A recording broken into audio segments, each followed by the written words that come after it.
Okay, so today we are talking about practical effects versus, computer-generated effects. So basically, practical versus CGI. This is a debate that has been going on forever, basically ever since CGI sort of became prevalent and was being used instead of practical. And honestly, it's a debate that was spawned out of CG not looking that great and practical looking better than CG at the time.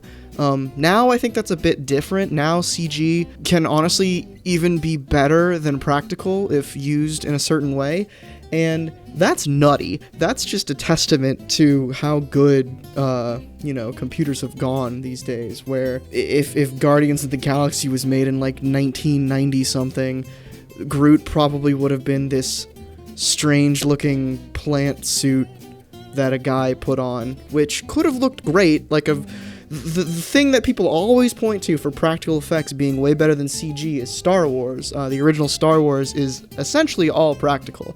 And there is credence to that. Yeah, Star Wars looks great. And I'm not saying that, the new Star Wars with CG is bad. It's not. The prequels, they went a little bit overboard with the CG, but I think the newer Star Wars trilogies are really good about combining the two, which I think is at the end of the day, that's what I'm going to subscribe to is,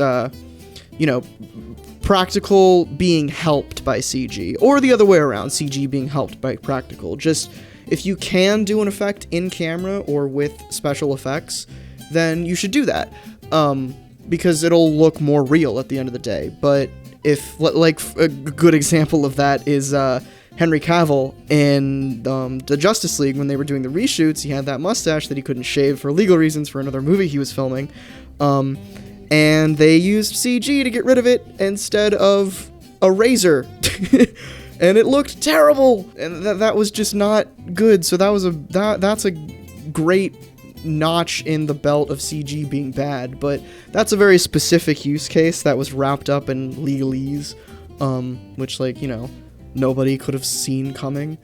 So I would kind of discount that, but that's just a good thing to sort of get in the headspace of practical versus CG. There are reasons for both. Like, practicals can sometimes look more real, and sometimes it can be faster and cheaper. Like in the instance of makeup. Practical makeup might take more time for filming, but at the end of the day, it's not going to look as good if you're doing CG makeup, if you're doing CG blood and everything like that.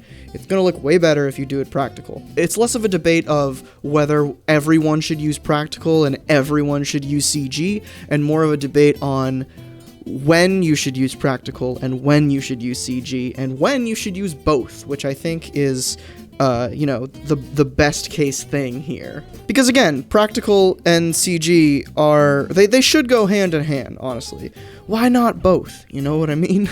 You could have a scene where you're using a, like a classic, you're shooting a guy scene. You got a gun, you shoot the gun, but for safety reasons, maybe it's not a real gun. It probably shouldn't be a real gun. Maybe it has one of those muzzle flashes built into the gun. It's got smoke and stuff, but you want to enhance that, so you add a CG muzzle flash. But the blood, you might not be able to make that look as good in post, so you get a squib, and you put it up on the dude, and you fire it, and you do good old classic practical blood hit, and that looks great. And hey, maybe you use a little bit of editing magic to raise the reds. That's a minor form of CG, but still, you can get that done and make it look pretty and juicy and gross. So yeah, at the end of the day, practical versus CG is really not a debate that people should be having, because I understand the debate from 10 years ago when people were using CG just because it was the new frontier and it looked god-awful because it was a new frontier. But now CG is so nice and so pretty. It's very expensive, but it looks so good that you can just use it. It's fine. You could just use it. That's my thesis, apparently. You can just use it. Anyway, practical versus CG. Talk about it in the comments.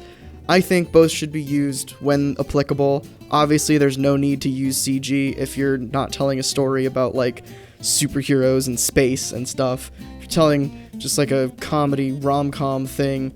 Don't use any CG aside from like color grading, which I don't even think people would count as CG. Anyway, timer's done, so I'm done. Thanks for watching this one. I'll see you tomorrow, hopefully in a more practical form. Bye-bye. Watch the video next to me. Bye-bye.